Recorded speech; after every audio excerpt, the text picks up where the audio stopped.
I said yes to everything for 25 years. Then I spent 30 days saying no. What happened next completely changed how I show up in the world. This isn't about becoming selfish. It's about becoming real. And if you're watching this, you already know something needs to change. Let me show you exactly what I did. Day 0 looked like this. I had 14 unread messages asking for favors, 3 commitments I didn't want to keep, and 0 energy left for myself. I was the friend everyone called, the coworker who always covered shifts, the family member who never complained.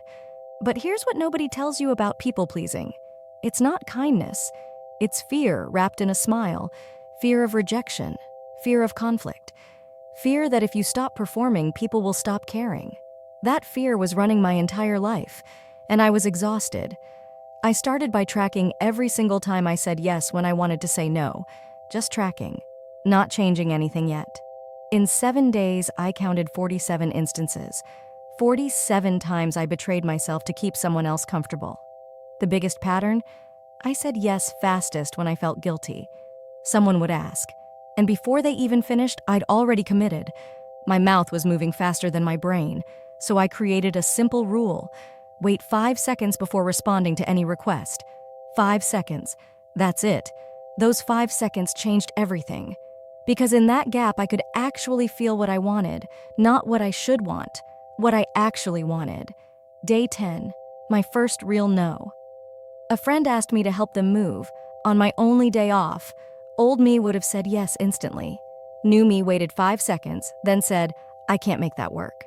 No excuse, no elaborate story, just the truth. You know what happened? They said okay and asked someone else. That's it.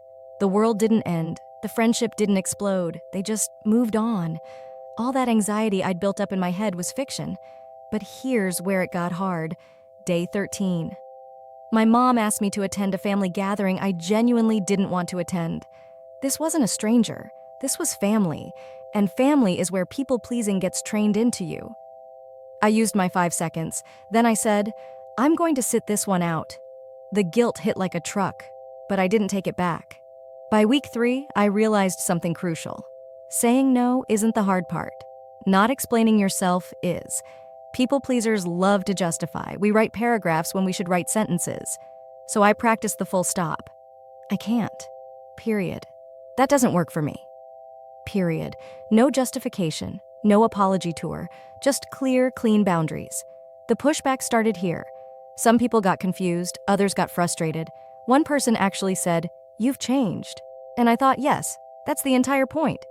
Because the version they knew was the performance version, the one who twisted herself into shapes to make everyone comfortable. They weren't missing me, they were missing their yes person. That hurt. But it also clarified everything. The final week wasn't about saying no anymore.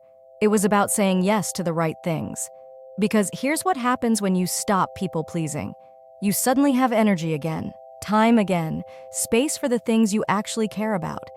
I said yes to a project I'd been putting off for months, yes to calling a friend I actually wanted to talk to, yes to an entire Saturday doing absolutely nothing.